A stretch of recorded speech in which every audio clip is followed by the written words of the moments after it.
Hi guys, the next installment I'd like to deliver today is about, for coaches, is overcoaching or micromanagement, and it can be a real problem.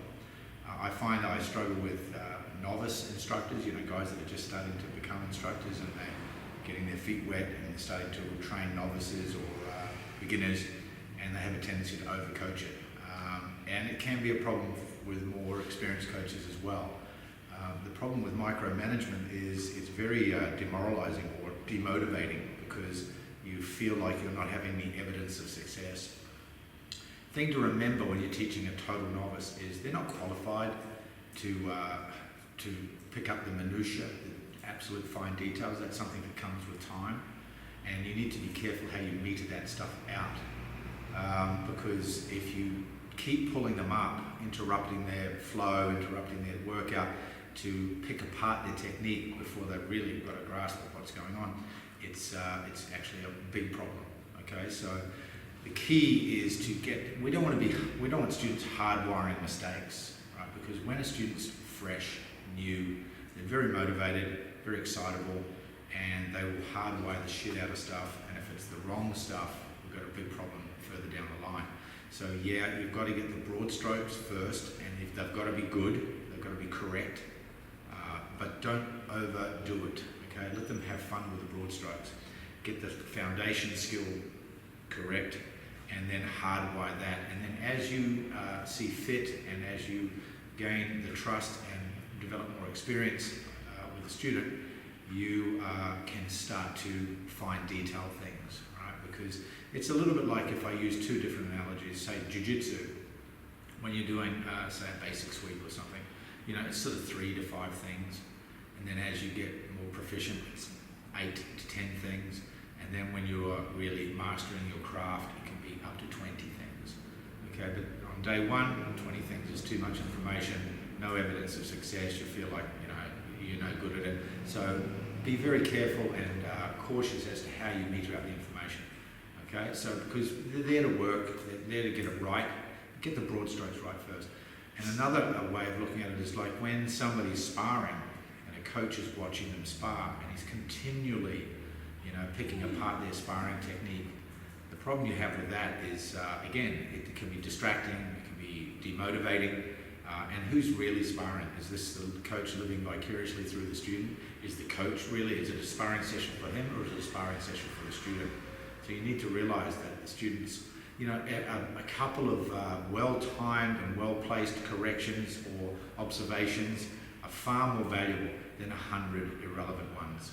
So, just remember, you want to ask open questions to get the student to think for themselves, and in sparring, you can pick apart the technique and you can continually kind of bang away at them, or you can give them the basic ingredient and then let them develop their own fight plan. Make their own mistakes, learn from those mistakes, self-correct, and take ownership of the material. So it's really important on all aspects, but sparring is just sort of like a pretty obvious one. So again, don't micromanage. Let them get the broad stroke. Get the broad strokes right. Let them, do a bunch of reps, and then as they gain experience, start to show them the sort of the more detailed aspects of it. Okay, so be careful about overcoaching and micromanagement. Thank you. Okay guys, the basic training tip this week, or for today anyway, is going to be the basic front kick. We start off with just punches, and even though there's much more to it than what we did in the last video, that's enough to get started. It's enough to certainly show a few students some interesting training concepts and conditioning drills. So we're going to look at the humble front kick. I think it's one of the most important tools in your kicking repertoire. Crescent kicks, spinning kicks, all that sort of stuff. We'll get to that. And they have a place, but more on the mat than on the street.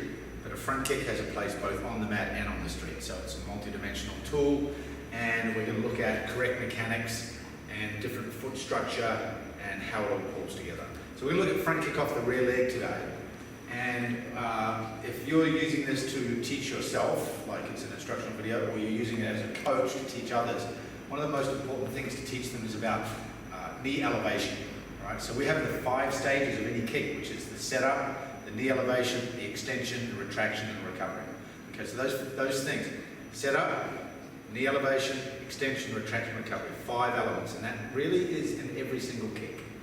Okay, so we've got the setup, which might be the way I fake it, set it up, or whatever foot maneuver, footwork I use to get into position. Nevertheless, once we get to knee elevation, it's very important that we work, they understand a bit about physiology, the core, hip flexors, all of the muscle groups that are being utilized when you're throwing the kick. Because it's okay to just throw the kick and kind of get good at it eventually. It's much more interesting and much more masterful or mindful if you teach them about the physics of it and the physiology behind it. And that way they're not just throwing kicks for the sake of it. There's a level of intelligence behind it. Okay, so knee elevation is nice and high. We're going to look at front kick with the ball of the foot. And one of the most important things is to create what's called a spearhead. So we want to get up nice and high, and as we strike, we create that spearhead with the ball of the foot. Foot is flexed or pointed, toes are pulled back, contact point is in the ball, and we're trying to create a kind of imaginary line between that point of contact and eventually right back through to our glutes, which is where all the power is. So if I've got a nice high knee elevation, I'm going to kind of get into all this physiology here, which is where a tremendous amount of power is. It's a little bit like if you lift weights and you use a leg press machine and you have your feet low down on it. You can lift so much weight, but as you bring your feet up higher up the foot plate, you'll bring in the glutes and you have a tremendous amount of power there. You'll be able to lift a lot more weight. So we're trying to do the same thing, rather than be like a football kick, which is just activating the quads, the vastus medialis, vastus lateralis, all that sort of stuff, which is, going to have a bit of power. It's good for groin kicks. It's not going to be a pure power shot like a push front kick with a spearhead or a push front kick with the heel, which is a stomp front kick. So knee up nice and high and drive through. Upper body has to compensate for all that forward energy, so there's got to be a tilt. It's around about 30 to 40 degrees. Okay, and it's slightly different for each person depending on how long your legs are, how short your torso is, how big your upper body is, all of those things are relevant.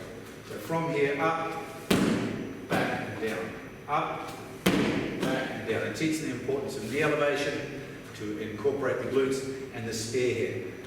Why the spearhead is so important, if we look at the 4 golden rules for punching with power, it's grounded mass, core rotation, aggressive core rotation, hand speed, and at the point of contact, density. What that means is that as I make contact, I want to make sure my hand is really tight on impact, not before, but on impact, so that density allows a greater transference of force through the target. Well, the spearhead's doing the same thing. If I hit it with a soft foot, a lot of that energy is going to disperse out of the joints, the ligaments and the tendons, and I don't want that. I want all of that power to transfer through my target, so spearhead is critical. That's like locking your hand on impact. On a front kick with a stomp, same thing. Heel, flex the foot, dorsiflexion, and get the heel out. And again, whether you're stomping the knee, the midsection, or whatever, power line is purest through the heel.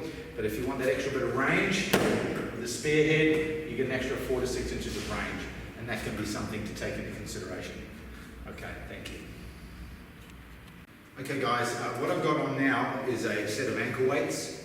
Okay, I highly recommend every martial artist on our mat has a set of ankle weights at home. We've got a box full at the school, but sometimes you might get here just before class starts and have to leave just after. So having a set of ankle weights at home is really, really important because it will save you thousands of kicks. Once you've got the technique down right, okay, adding resistance is going to create what's called super compensation, which means that every time I throw a kick with ankle weights on, it's like throwing 5 kicks, maybe more, because of that added resistance. Okay, things to remember: if you're kicking with ankle weights on, you never lock the knee up. You always protect the joint, because you can, if you're not controlling it, get a little bit of hyperflexion or hyperextension, on the knee, and that can lead to problems down the line. You might not feel it today, but in a month or 2 you say, "Oh, my knees are sore." And micro trauma usually ends up being macro trauma at some point. So maintain perfect technique, and always, don't lock it out. Don't have to throw it fast. It's working for you. Right, that once my foot comes off the ground, that added weight is creating a super compensation effect through my core, through my hip flexors, and it's really one of the most valuable tools you have. It's cheap and easy to do. As far as reps and sets are concerned, I do everything by rounds. If you want to count how many kicks you do in 2 minutes and then try to improve upon that, that's a legitimate way to go. But remember, there will be a point where you can't fit any more kicks in unless you start modifying your technique. It's a little bit like CrossFit. I think CrossFit in its purest form is a good thing. I think when people start trying to break records and sacrifice their technique for that and put themselves in jeopardy, I think it becomes a very dangerous thing. Don't ever do that, okay? Always maintain perfect technique, and once you reach a ceiling, you can add weight, fractions amount of weight, and can try to kind of get back to that level again. But if you're trying to just cram more reps in and it gets really sloppy and messy, it's counterproductive.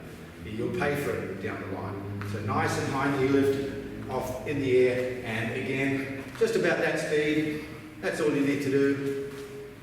Maintaining correct technique is critical. Yes, you can kick an apparatus like a bag with ankle weights on. I was asked once, is that even worth it? Because it's like, what's the point? Well, actually, up until the point of impact, the ankle weight's working for you, and it's working for you on the retraction. And the good thing about a bag, or especially a stationary object like this, is it forces you, well, it doesn't allow you to lock out. So it kind of protects the knee for you. So that's an absolutely legitimate thing to do, okay? People kind of think it's like putting ankle weights on and sitting in a chair. That doesn't make any sense. But kicking a bag, absolutely. Just again, moderate power, and again, working on perfect technique and do rounds. And also switch, shuffle up and do it off the front foot, and working on your spare head. Or if you're going to be doing it with a heel, get up, heel nice and high, and let the weight do the work, okay? Thank you. Okay, what I'm using now is the straps. We talked about this when we were doing punching drills, about punching towards the target and punching away, creating an overspeed effect. I'll go into much more detail about what overspeed really is and the neurological pathways that it builds, all that sort of stuff, and the adaptation process the body goes through in another session. Just basically, you need to go to a hardware store and buy yourself 10 meters of shock cord. This is a fairly thin shock cord, maybe 6 mil, so I've doubled it to give it a bit more resistance. If you get 8, you can probably just use a single. 10 would be great. So what you do now when you're doing front kick is you step back far enough so that when I'm throwing the kick, there's still tension in the air. Like I said with the punches, I don't want the tension to come off. See how it all just dies in the air? You never want that. You want to have the tension continuous through the range of the kick. Again, protecting your knee joint. This is pulling your leg through space. So there is a sort of low threat that the knee will lock. Okay, so you need to make sure that when you're doing it, that you're protecting the joint itself. So you need to be really mindful. So from here, you may step up and throw it, or you might just want to hunker down on one spot and just fire for reps. I might do a 2-minute round on my right, 2-minute round on my left, and then swap directions. You can do as many rounds as you want, but remember, there's a lot of things to master, and it's better to be, say, cut the volume down and be really consistent than to go hell for leather and burn out and quit. So, once or twice a week, kicking in one direction, once or twice a week, kicking in the other direction, will yield great rewards. So if I want to go the other way, when I'm kicking towards it, I kick up, because I want it pulling my leg up and through space. When I'm kicking away from it, I want it to be coming from the ground up, the opposite. So I simply put it on the ground, walk back, put the tension on, make sure that when I'm in the air, it's enough.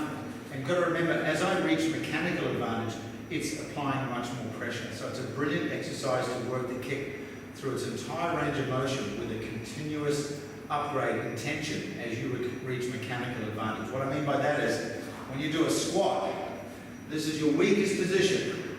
This is your strongest position, just there, just before lockout. So when I'm throwing the kick, just before lockout is my strongest position, and that's applying the most amount of resistance. So it's actually a beautiful training yield for developing a strong front kick, and many others as well. So from here, like I said, you might want to shuffle up, practicing your footwork or your setup and fire, or you might want to just hunker down on the spot and go for reps.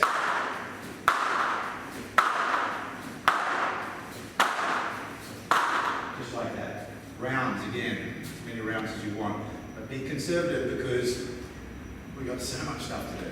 Thank you. Okay, just something I failed to mention in the last section, which is, shock cords easily obtainable, it's cheap. It's this, okay? This is a leg rope from a surfboard that you can pick up from any good surf store, maybe cost you 15, 20 bucks, I don't know. You just cut off the strap and you use that, you feed it through the loop, and you use that because it's cushioned, you'll never get any rubbing issues, there'll be no loss of skin, all that sort of stuff, because I've used all sorts of different things, from rope to rags to belts, you name it, and eventually the skin will rub off. This is foolproof. For a very small investment, you get a lot of yield. Okay, thank you. Okay, just to finalise what we've been doing, I think the biggest problem you have with any kicking is the lack of air time or hang time in the air. What I mean by that is if you think about how long it takes to throw a kick, and how long you're actually up in the high point, it's a fraction of a second. Throughout the range of the kick, that's a minute amount of time. And so, if you think about the amount of time you need to be in this high position to develop all of this physiology, you're not really getting that when you're kicking in the air at speed or when you're kicking on a shield. The shield gives you a free ride back. That reactionary force gives you a free ride. That's fine. I've got to work on hitting stuff to get good at hitting stuff. But that reactionary force gives you a free ride back, and so then I'm not getting the yield I want. So one of the ways to get around that, to get more hang time in the high position, or even through the entire range of motion, is to put the ankle weights back on and do super slow-mo. Okay, so just grab hold of a chair at home, put your hand on the wall, whatever you need to use for balance for now.